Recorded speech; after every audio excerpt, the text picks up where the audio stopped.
안녕하십니까. 소방단기 수험생 여러분, 소방단기의 백소나 강사입니다. 여러분, 우리 이번 강좌에서는 우리 2022년 공개 그리고 경력 채용 소방 공무원, 소방 학계론 해설 강좌를 진행해 보려고 합니다. 진행하기에 앞서서 우리 2022년도 시험에 대한 전반적인 방향성 그리고 난이도 이런 얘기를 한 문장으로 표현해 보자면, 여러분들 우리 수능이 정말 어려우면 불수능이었다 이런 말 많이 하죠. 우리 이번 소방학개론 정말 불소방이었습니다. 정말 어려운 시험이었어요. 제가 짧게 총평을 진행하는 우리 강좌에서도 이런 얘기를 했었는데요.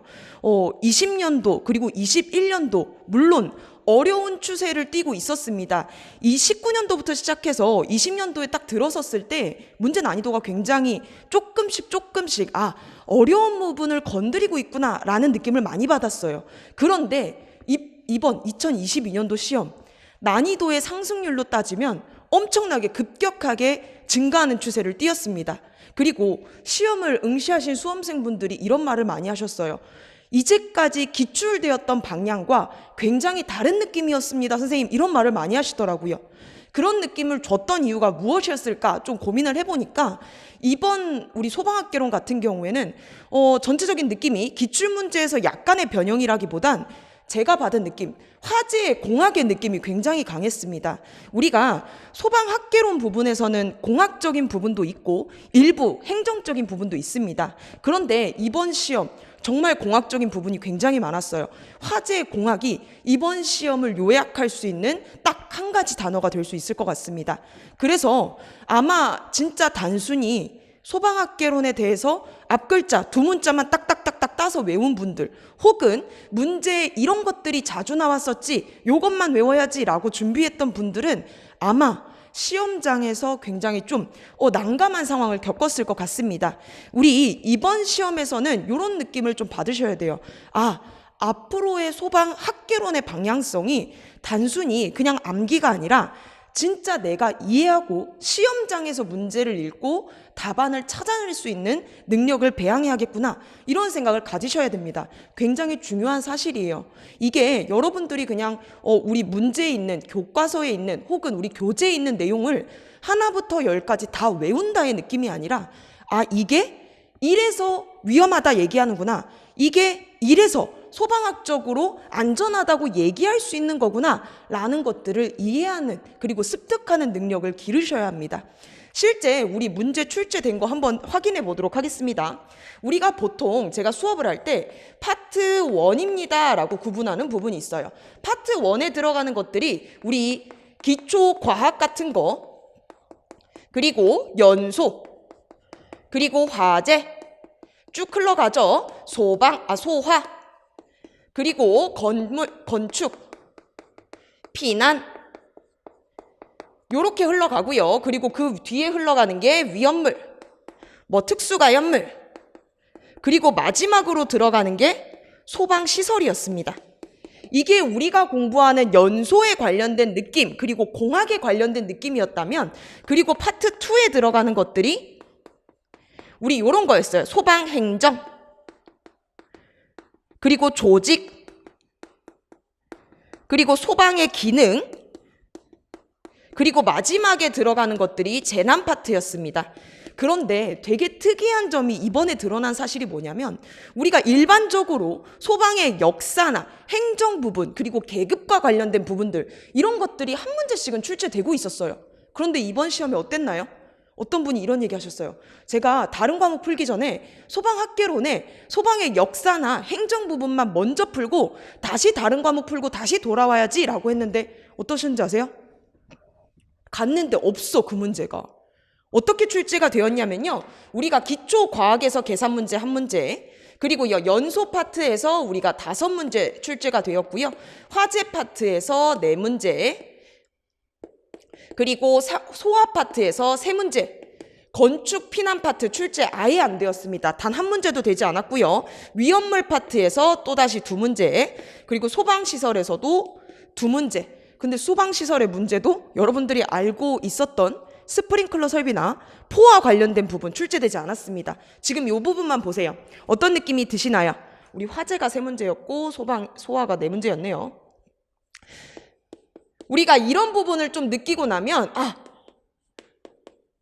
파트 1에서 총 17문항이나 출제가 되었구나. 이 부분의 내용이 엄청나게 중요하게 차지했구나. 즉 화재공학이 굉장히 중요했구나 라는 것들을 느끼셔야 됩니다. 그러면 이런 게 출제되었고요. 우리 이번 시험 정말 특이했죠. 행정조직 출제 안 됐어요. 기능 한 문제도 출제 안 됐습니다. 재난 파트 이번에 좀 많이 나올 것 같다라고 예측했었는데요. 아니나 다를까 한 문제가 아니라 3문제까지도 출제되었습니다. 이런 것들을 보게 되면 비교하셔야 돼요. 앞으로 소방이 단순히 우리 암기로 넘어가지 않겠구나. 이런 것들이 문제로도 드러나고 있습니다. 그래서 아마 수험생 여러분들이 시험 치기 너무 힘들으셨을 거예요. 우리가 소방학개론 문제를 짧게 7분, 8분 이 안에 끊는다라고 연습을 많이 하는데 마킹까지 하면 한 10분에서 조금 정도 이렇게 생각을 많이 하는데 이번 시험 어떠셨나요? 고민하는 시간이 필요했어요. 10분은 무슨 한 15분, 20분까지도 생각할 수 있는 시간이 반드시 필요했습니다. 그래서 여러분들이 아마 체감 난이도가 굉장히 어렵지 않았을까. 암기로 준비하셨다면 한 50점에서 60점도까지 밖에 못 막는 시험이 아니었을까라고 예측할 만큼 굉장히 어려웠습니다. 그러면 우리 이번 강좌에서는 이런 부분에서 내가 시험장에서 어떤 게 헷갈렸지, 그리고 어떤 부분이 이런 부분이 헷갈릴 수 있겠고 어려울 수 있었겠구나라는 것들을 확인해 보는 시간을 갖도록 하겠습니다. 그럼 지금부터 1번 문제부터 확인해 보도록 할게요. 우리 1번 문제였습니다. 제가 우리 동영 모의고사에서도 그랬고 파이널 강좌에서도 이런 얘기를 했었어요. 화재조사 및 보고 규정이 여러분 2022년도 시험에 마지막으로 출제되는 시험입니다. 그렇기 때문에 여러분들 시험에서는 반드시 화재조사 보고 규정이 한 문제가 나올 겁니다 라고 했어요. 그런데 이번 시험 어떠셨나요? 보고 규정 몇 문제 나왔죠? 2문제나 나왔어요. 이제 화재조사가 소방과 관련된 우리 고유의 법령으로 하나 만들어지다 보니까 화재조사 보고 규정이 여러분들 시험을 마지막으로 사라지게 될 겁니다. 사라지게 될 거예요. 그러다 보니까 이번 시험의 마지막으로 출제된 부분들이 확인되었습니다. 이 부분이에요. 화재조사와 관련된 내용들로 일반적인 내용이 아닌 것은 이라고 합니다. 1번 중요한 내용이었죠. 우리 화재조사는 언제부터 한다고요? 불 끌 때부터 하는 게 아니라 언제부터 한다고요? 화재 사실을 인지하는 즉시 시작된다라고 해서 이 부분도 실제 개정된 지 한 3년 상간 안에 있는 내용들입니다. 그래서 중요한 내용들 중 한 가지가 되었어요. 그리고요, 우리 동영 모의고사에 제가 프리즘식 이런 얘기 꺼냈었죠. 프리즘식이 뭐라고요? 각각의 의견들을 조율해서 반영하는 이러한 특징입니다. 그리고 강제성 당연히 지니고 있죠. 왜요? 화재조사를 우리가 강제성이 없게 되면 화재조사에 대해서 나 하기 싫어요 라고 하게 되면 안 받을 수 있나요? 그렇지 않다고요. 우리 법적 조건에 의해서 강제성을 띌 수 있구나 라는 거 정리해 보았습니다. 그리고요, 3번째, 요건 우리 개별 문제로 출제했었어요. 뭐예요? 소실 정도와 소실 면적은 꼭 구분하고 계셔야 됩니다 라고 했어요. 이번 시험에서는 소실의 정도가 시험 문제 출제가 되었습니다. 입체 면적에 대한 비율 확인하시고요. 4번은 뭐가 틀렸어요? 4번이 정답이죠. 화재 원인 조사에는 소방, 방화시설의 조사는 포함이 되어지고 있습니다. 그래서 우리 이런 부분들도 한번 확인해 보시면 될 거예요. 정답 4번입니다. 포함되지 않는다가 아니라 포함된다. 그리고요, 우리 요거는 119 특강 문제 113번 문항이었습니다. 똑같이 나왔어요. 어떻게 나왔어요? 내용 갖고 매뉴얼 골라봐 라는 문제였습니다. 어떤 거였어요? 행동 조치 절차와 관련되는 매칭되는 단어만 준비하세요 라고 했습니다. 매칭되는 단어가 뭐였어요? 현장 조치 행동 매뉴얼이 행동 조치 절차와 매칭되는 단어였습니다. 그렇기 때문에 정답 2번 요거는 바로 찾아낼 수 있었을 거예요. 3번 볼게요. 우리 3번 내용을 보시게 되면 3번 내용에서도 우리 파이널 모의고사랑 동영 모의고사 때 제가 한번 또 욕을 한번 먹었습니다. 어떤 얘기를 들었냐면 우리 그래프를 가지고 제가 그래프에서 자꾸 설명을 하니까 선생님 우리 공무원 시험에 그래프 너무 어렵지 않습니까? 그래프를 해석하는 문제는 출제되지 않을 거예요 라고 했는데 떡하니 나왔습니다. 공학 부분에서는요, 우리 그래프의 각 지점을 이해하는 것은 굉장히 중요한 사실입니다. 그래서 제가 동영 모의고사 마지막 강좌에서도 그리고 119 특강 마지막 강좌에서도 이 그래프를 가지고 여기에다가 뭐까지 그렸었죠? 요렇게 CST라고 하는 화학 양론비까지 추가해서 각 지점이 의미하는 것이 무엇인지, 그리고요 B급 화재와 K급 화재를 어떻게 구분할 수 있는지까지 구분해 보았어요. 그런데 이번 시험에 뭐가 출제됐죠? A 지점이라고 하는 인하점이 출제되었습니다. 우리 인하점과 관련되지 않은 내용들을 골라보게 되면 정답은 3번일 거예요. 왜요? 우리 그래프만 봐도 알 수 있죠. 우리 화학 양론비라고 하는 건 요 지점입니다. CST라고 하는 화학 양론비는 요 지점을 의미하고 있고요. 우리 이 지점은 뭘 의미하고 있죠? 발화점을 의미하고 있습니다. 그렇기 때문에 우리 동그라미 3번은 틀린 보기가 되어질 거고요. 1번에 외부 에너지에 의해 발화하기 시작하는 최저 온도이다. 즉 무슨 온도라고요? 우리 인하점을 뭐라고 부르죠? 다른 말로? 유도 발화점이라고 불렀던 거 기억하시나요? 유도되고 있어요. 내가 저마운을 갖다 대서 유도시키고 있습니다. 그렇기 때문에 유도되는 발화점입니다 라고 이해할 수 있고요. 2번은 뭐예요? 물적 조건이 뭐죠? 물적 조건이 우리 요 라인, 우리가 말하는 농도라고 말하는 게 물적 조건, 에너지 조건은 뭐예요? 제가 저마운 가한 거예요. 온도를 가했습니다. 그게 에너지 조건에 들어가서 동그라미 2번도 맞는 보기입니다. 4번 보기는 뭐예요? 우리 가연성 혼합기라고 표현하고 있습니다. 가연물, 산소, 저마원 중에 가연물과 산소가 섞여 있는 상태, 우리 가연성 혼합기라고 부르게 되는데 그 혼합기를 형성하는 가장 작은 온도를 말하고 있습니다. 왜요? 우리 여기가 액체의 요 뒤쪽으로 넘어가는 것들이 기체 부분입니다 라고 표현되어졌어요. 제가 이 그래프 아무 데서나 나온 거 아니라고 했죠. 이거 어디서 나온 거라 했어요? 이 그래프 어디서 나온 거죠? 우리가 아마 공부를 좀 오래 하신 분들은 이런 것도 보셨을 거예요. 고체, 액체, 기체라고 하는 우리 물의 삼중점을 나타낼 수 있는 상평형도라는 게 있습니다. 그 부분에서 이 부분 뜯어낸 겁니다. 이 부분을 뜯어내서 만든 게 우리가 매번 공부하는 연소범위 그래프입니다. 중요한 문제였고요. 여러분들이 이 문제를 보면서 무슨 생각하셔야 돼요? 앞으로 내가 공부해야 돼가는 방향들이 이런 그래프에서 혹은 그림에서 찾아내는 능력도 키워야겠구나 라는 거 느껴보셔야 됩니다. 그래서 정답 3번이고요. 4번 볼게요. 화재 가혹도입니다. 우리 똑같이 앞에 파이널 특강에서 나왔던 부분입니다. 화재 가혹도라고 하는 부분 우리 어떻게 정리했었죠? 화재 가혹도라고 하는 부분들은 물론 요것도 그래프로도 한번 정리했지만 요 문제는 그래프뿐만 아니라 그냥 하나의 내용으로만 찾아낼 수 있었어요. 어떻게요? 화재 가혹도라고 하는 심도라고도 부르는 화재 가혹도는 이렇게 표현했죠. 최지 강하, 최지 강하 기억하시나요? 최고 온도, 지속 시간, 그리고 어떻게 갔어요? 화재 강도, 화재 하중. 요것만 우선 기억하셔도 요 문제 풀이할 수 있었습니다. 읽어볼게요. 화재 가혹도의 크기는 화재 강도와 화재 하중의 영향을 받나요? 네, 강하의 영향을 받습니다. 맞고요. 2번, 온도와 지속 시간은 화재 가혹도를 판단하는 중요한 인자이다. 맞는 보기예요. 보세요. 최지 강하에 해당하는 최지에 들어가는 부분입니다. 옳은 보기고요. 3번이에요. 우리 환기 요소라고 하는 환기 계수, 환기 요소라고 하는 요소는 A 루트 H라고 표현이 되어집니다. 우리가 계구부의 이런 크기를 나타내는구나 라고 보시면 되는데요.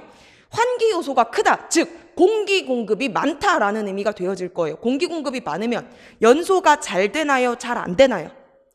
공기 공급이 원활하다, 연소가 굉장히 잘 되어집니다. 그렇게 되면 누가 커져요? 화재 강도가 커지게 될 거예요. 즉 화재 강도가 커진다, 화재 심도가 커진다라고 표현할 수 있겠죠. 그렇기 때문에 화재 가혹도에 영향을 준다. 물론 100% 똑같이 비율이 커지진 않겠지만 영향을 준다 표현할 수 있습니다. 4번은 뭐가 틀렸어요? 영향 안 받아요? 우리 이거 파이널 특강에 제가 요거 보기 고르는 걸 출제했습니다. 동형 모의고사에 화재 구역의 단열성의 영향을 받지 않는다가 아니라 받습니다. 누가 영향을 받아요? 가혹도가 영향이 받기 전에 화재 강도에서 영향을 받습니다. 왜냐면 우리 우리 강도에서 영향을 받아요. 강도라고 하는 건 단위 시간당 열의 축적량이라고 했어요. 즉 열의 축적이라고 하는 건 열이 발생하고 발생한 거에서 열이 손실되는 양이 빼주게 됩니다 라고 표현했어요. 그 말은 뭐예요? 강도가 커지려고 하면 발생량이 커지든지 손실되는 양이 작아져야 됩니다. 그런데 지금 이 4번의 보기는 뭐죠? 누가 작아지는 거예요? 단열성이 크다, 즉 손실되는 양이 작다라고 표현되어집니다. 즉 작아지기 때문에 강도 커지고요. 심도, 강도도, 가혹도도 영향을 받는다라고 표현할 수 있습니다. 4번 문제는 우리 파이널 특강이나 이런 문제 풀이하셨다면 조금은 답을 찾아내기 편하셨을 거예요. 맞춰야 하는 문제들 중 한 가지였죠. 5번입니다. 계산 문제인데 조금은 까다로웠습니다. 까다로웠다라고 표현할 수 있는 이유가 뭐냐면 우리 MOC 산출하는 거 굉장히 공부 많이 했어요. 그런데 우리 누구는 안 했어요? 메탄, 에탄, 프로판, 부탄은 해봤는데 메틸알코올은 안 해봤단 말이에요. 연소 반응식을 쓸 줄 몰랐다면 절대 풀이할 수 없는 문항이었습니다. 그런데 우리가 파이널 119 특강에서 메틸알코올, 즉 메탄올에 대해서 연소 반응식을 쓰는 연습을 해보았습니다. 한번 확인해 볼게요. 어떻게 되죠? 우리 친절하게 화학식 줬죠? 연소되었습니다. 누구랑 만날 거예요? 산소랑 만날 거예요. 그랬더니 탄소가 하나이기 때문에 CO2도 1개, 수소가 총 4개 있기 때문에 H2O는 절반 해서 H2O는 2개 이렇게 표현할 겁니다. 적고 나서 확인하라고 했죠. 산소 몇 개예요? 2개입니다. 산소 몇 개예요? 2개입니다. 총 4개가 보유하고 있고요. 생성물에 반응물로 넘어갔더니 반응물의 앞에 OH가 1개 있다는 거 보이시나요? 1개 있기 때문에 반드시 여기에는 3개가 들어가 줘야겠구나. 즉 3개가 들어가기 위해서 2분의 3이 되어야겠구나 라는 거 확인하셨다면요. MOC 산출할 수 있습니다. 식 적어볼게요. MOC는 우리 LFL 곱하기 연료몰. 근데 우리 연료몰은 이미 다 1몰을 고려하기 때문에 큰 의미 없습니다. 산소몰. 혹은 연료몰에 1을 항상 넣는 분들은 LFL 곱하기 산소몰로 계산하실 거예요. 계산 어떻게 하나요? 우리 하한계 문제 조건에서 어떻게 줬죠? 상한계 37%를 주고 폭이 30%입니다 라고 줬어요. 상한계가 37%인데 둘 간의 폭이 30%래요. 그 말은 하한계는 37%에서 30%를 뺀 7%입니다 라는 거 확인할 수 있고요. 곱하기 어떻게 돼요? 산소몰 얼마? 1.5몰. 연료몰은 1몰. 계산해 보시게 되면 나오는 수치가 10.5%인 거 확인할 수 있습니다. 킬링 문제였어요. 아마 이 문제를 조금은 까다로워하지 않았을까라고 생각해 보시면 될 것 같습니다.